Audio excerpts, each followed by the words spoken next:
Madam President, this draft resolution had a simple goal: demanding a ceasefire that would allow the beginning of the monumental work needed to end the horrific humanitarian situation, to stop the genocide, to release hostages and prisoners, and to get the Israeli occupying forces out of Gaza before they get a chance to implement their plans to destroy our people.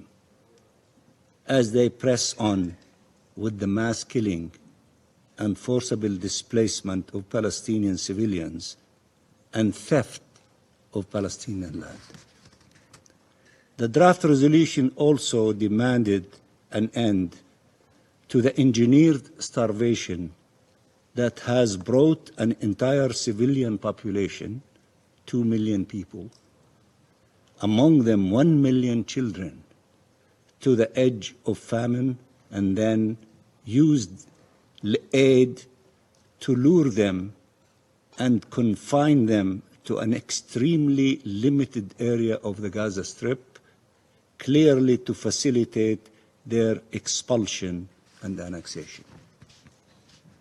OCHA has stated that Gaza is the hungriest place on earth. It is the only defined territory in the world where the entire population is at risk of famine. And OCHA added, the aid operation is one of the most obstructed aid operations, not only in the world today, but in recent history. End of quotation. Can this council say anything about that? You cannot even say something about that. Can this council act, as many of you have been saying, as demanded by the Charter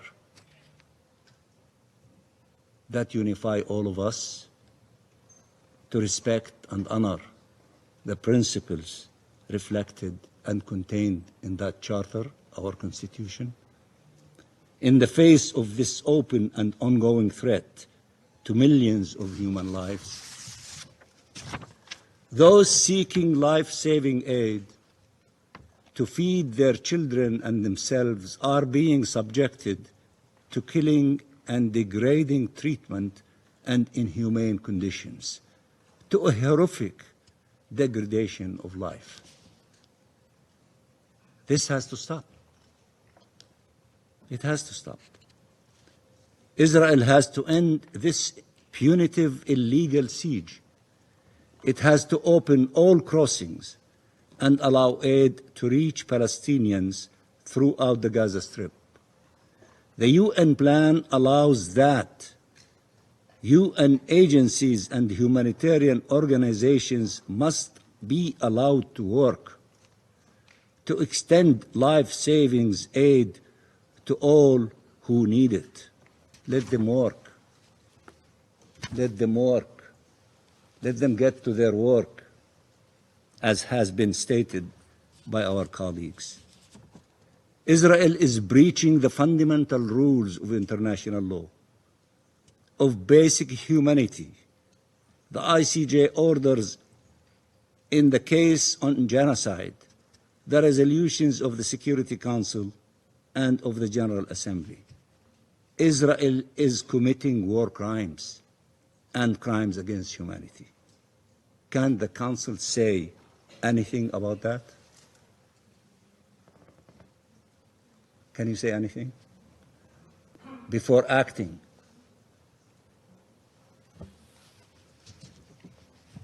The E10 and the demands reflected in the resolution, one would have hoped that these minimal demands that are dictated by humanity, by legality, by morality, would have received unanimous support.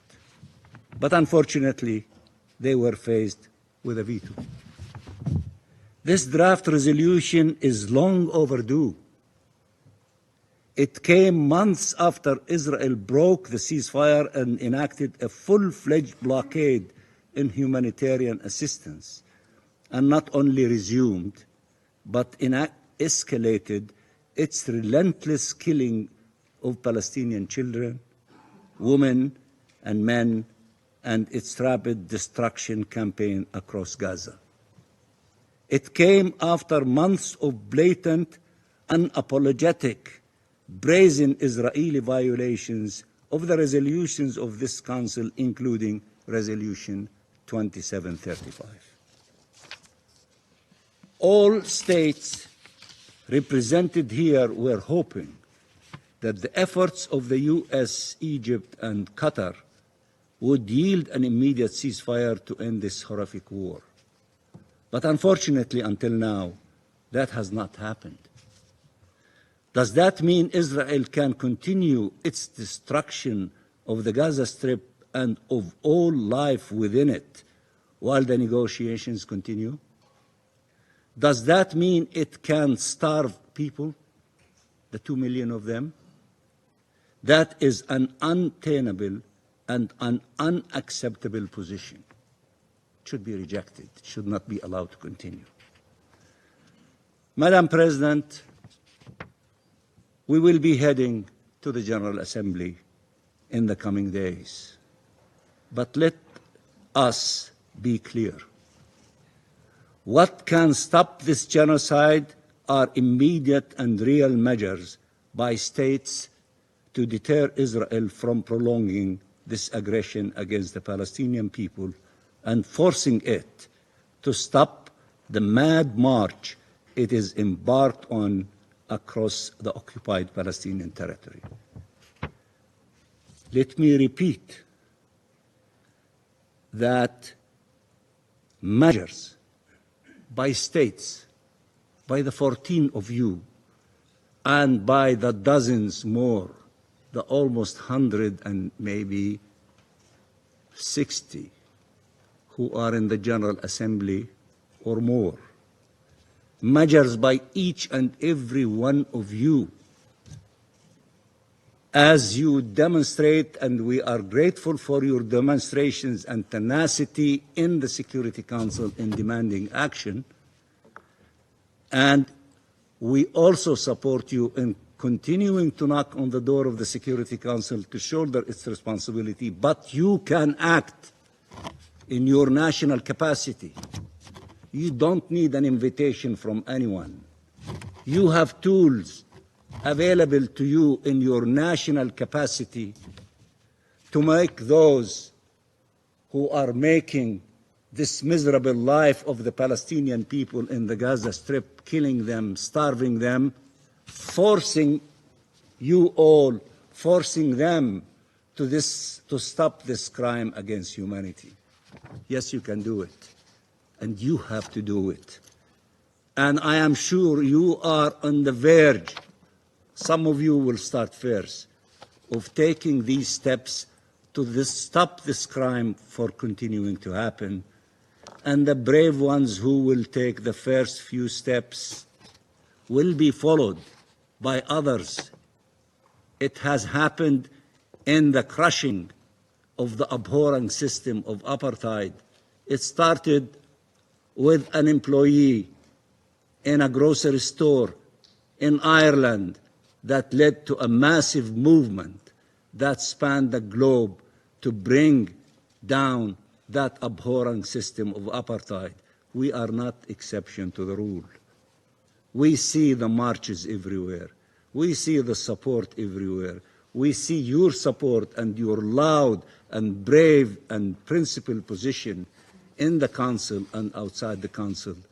But we need to get to the business of each and every one of you. You have tools, you have available things to you in order to pressure those who are refusing to listen to all of us, refusing to listen to international law, refusing to listen to provisions of humanitarian international law, refusing to listen to the UN, to the Secretary General, to Mr. Fletcher, and all the brave leaders in the United Nations.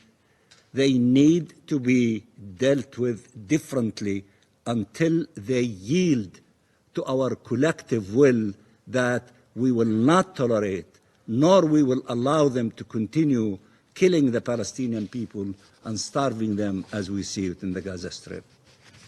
This is what's ahead of us, and I am confident that you will elevate yourself to such responsibilities, because you tried everything and now you are being forced to these extra steps that we are confident that you will.